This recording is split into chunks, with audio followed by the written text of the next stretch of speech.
I've upgraded the one of every Pokemon versus billion lions argument. That stupid debate has been upgraded. Applaud me, applaud me. Alright, anyways, in seriousness aside, this conversation just really, or this debate rather, just started when I brought up what seemed like a silly question to my friends during lunch at school. I was just like, who would win? One of every Pokemon or every JJK character? And they were like, they're like, are you serious? JJK, like, they're JJK fans, if you can't tell. So, yeah, they're like, how are you gonna get past Gojo? And I gave them an answer, and I'm gonna talk about, like, all of that here in this video, and talk about, like, why Pokemon actually kind of clap JJK. Like, I went through, like, after some research, I've decided on the 5 strongest characters in the JJK verse, or what I think are the 5 strongest JJK characters, and talk about why Pokemon just beat them. Yeah. So first up is the big man that everyone's talking about, Gojo. Yeah, Gojo's strong. I'll give him that. He's decently strong, but not that strong compared to Pokemon. So here's the thing, okay? You aren't gonna believe me, but Gojo is canonically about as strong as a Regieleki. Which means canonically, he is as strong as a Trapinch. It sounds so stupid when I'm saying this out loud. Oh my god. Oh my god, yeah. But yeah, Gojo and Regieleki are both canonically have enough, like, energy to power whole nations. Like, I guess if you really want to be generous and we want to cut JJK some slack, we could account for Regieleki's transistor ability. So yeah, Gojo, I guess, has 130, which is, like, I guess, a lot better. But it's weaker than, like, Fluttermane, so... I'm joking. But yeah, 130 is, like, I guess, respectable. So yeah, we'll say, like... Yeah, we'll say Gojo is about, like, that strong, alright? In terms of, like, power. And my friends, like, were like, okay, but how do they get past Infinity? Effectively, Infinity is Gojo's technique. I'm not sure what it is. I haven't watched JJK at all.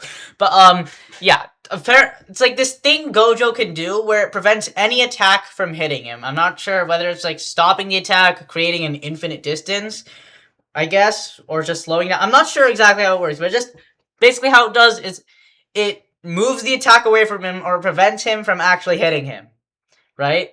So there's a very specific Pokemon ability that just prevents that. So we have the ability No Guard. The ability No Guard makes it so that every attack will hit no matter what. That's it. And it has canonically been shown in-game as well to just hit Pokemon that are in other dimensions. Why would you do that? Because, here's a fun fact, doesn't matter if Dragapult's in the Phantom Dimension. So yeah, Infinity's not beating No Guard. No Guard just beats Infinity. This means that we can use Mega Hawlucha. Yes, I am accounting for Megas and regional variants in this video, because I do think they technically do count as separate Pokemon. But even if we don't, it's still fine. There are multiple ways to just get No Guard onto a Pokemon. So we can give, like, No Guard to, like, a Munchlax and have Munchlax use, like, Fissure, which, yes, it does actually learn. I found this hilarious when I learned this, but yeah, Munchlax does actually learn Fissure. So, and because Fissure is an OHKO move, which means it'll guaranteed knock out the opponent, or, like, I guess in JJK's case, kill the opponent in one hit, Gojo's screwed, man. Bro is gone. Yeah, no, Gojo's gone. Alright, so yeah, Gojo loses to Munchlax. And I'm gonna try, like, not just spam No Guard OHKO unless, like, absolutely necessary. So, because, like, otherwise they'd be cooked.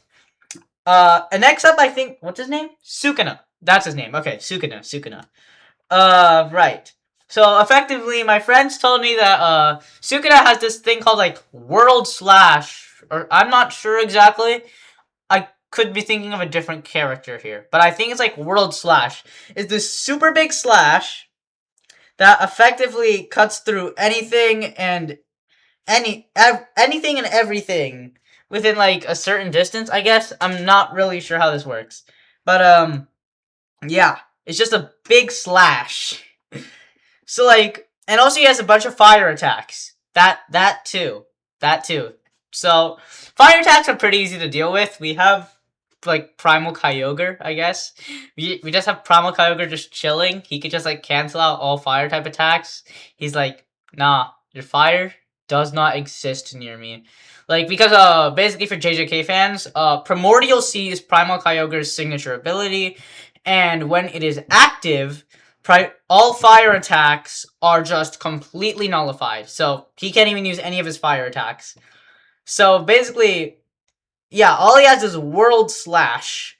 I'm not sure how this works exactly, but it's just like a big slashy attack. Cool, man. Good for you. Hang on. Let me search up how this works exactly. Alright, I'm back. I searched up what World Cutting Slash does. It's an attack that just slashes through time and space. That's it. Alright? Not that impressive. We have a Pokemon that can do that as well. Palkia. I guess, like, yeah, Palkia has the move Spatial Rend, which is an attack that just cuts through space. Sound familiar, JJK fans?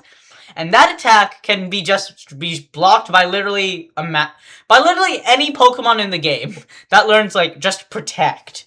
So you protect from World Cutting Slash or use Wide Guard, I guess, to prevent it from hitting all of the Pokemon, and then you just obliterate him with like, I don't know, any attack. Like Arceus can just like delete him, I guess. I don't know. You can just Thanos snap his hooves. But what are those? But basically, yeah. Arceus, or rather should I say, Arceus. Anyways, yeah. So yeah, Palkia loses to or not Palkia. Sukino loses to Pokemon. Yippee yahoo! All right. Next up, what's his name? Maharaga. All right. My friends also told me about Maharaga. Right. He is effectively a dude who can never be hit with the same attack twice. Think of it as Kecleon's color change, but he immediately just straight up becomes immune to the attack instead of changing to the element of the attack itself. So, but he still has to get hit by said attack. Therefore, Oko no guard, baby! Yeah, Oko no guard just completely destroys Maharaga because since Maharaga still has to be hit by the attack, what if he only needs one attack to be defeated? I don't know. I would say that works. Yeah, no. Maharaga gets beat by Munchlax's cannon. Alright. Next up. Yuta Akotsu? No idea how to pronounce that. I'm sorry, JJK fans. I'm sorry. I have no idea what this guy does. So, I'll be back. I could not find anything special about, Yuta Okotsu. He seems like just a dude with a bunch of power. Alright, so, like, Pokemon can just beat him. We just get a bunch of strong Pokemon and beat him, I guess. I'm really not sure how this works. So, next up is, what's his name? Kenjaku. Alright. So, basically, how Kenjaku works is that, wait, hang on. Alright, I'm back. So, Kenjaku can just, like, swap bodies with people and steal their abilities and combining their powers with his own. Alright, that's actually kind of interesting. So you can just swap bodies with, like, I guess, anybody? Like, I don't know, man. Like, God, I guess, bro. Sure. But I feel like he's not that. I don't know. But then there's like multiple gods, and he'd have to actually reach Arceus, which I don't think he can do. Like, Arceus, there's 1,000 Arceus. Okay? And I know I said one of every Pokemon. Okay? But, okay, here's the thing. Arceus is just, he doesn't have like one true form. He is all powerful. He's omnipotent. He's literally God. So I don't even think he can take over Arceus. So like even if he takes over one of the gods of like Dialga, Palkia, Giratina, Arceus can just bring him back into control. Like this man just loses to Arceus, I guess. And by the way, none of this matters because Pokemon can end the fight in just 30 seconds. They can end the whole fight in 30 seconds. I know, I am not joking. Pokemon have a move called Perish Song, where basically, in the games, this makes it so that all Pokemon that are on the field, or everybody that is on the field and hears the song, will die, or will essentially just faint or die in 3 turns. Fainting is the equivalent of dying, by the way, in Pokemon in battling. So, yes. So yeah. Now you might be thinking, how does this transfer into like a real life battle like this would be? Like, I'm not assuming that the JJK characters can fight in a turn-based thing, so, like, this will be real time. However, thanks to Pokemon Legends ZA, which is the first official Pokemon game to translate Pokemon battles into real time, we now know that Perish Song will kill everybody in 30 seconds. And you might ask, hold on, wouldn't it only surround, like, no. Because how it works is that Perish Song is a field move or field effect, which means that every single thing on the battlefield will hear the song. Guaranteed. And we can use abilities such as Soundproof and Good as Gold to make our side somewhat immune to Perish Song. And we have some of the tankiest Pokemon ever with Soundproof, so good luck with getting rid of them before 30 seconds. And we can use other Pokemon as meat shields for the soundproof Pokemon in 30 seconds. I have serious doubts that they can kill all the soundproof Pokemon and all of them within 30 seconds of before the Perish timer faints, and all of them are cooked. Yeah, every single JJK character is just cooked. And Maharaga, by the way, can't even adapt to this, since this isn't even an attack.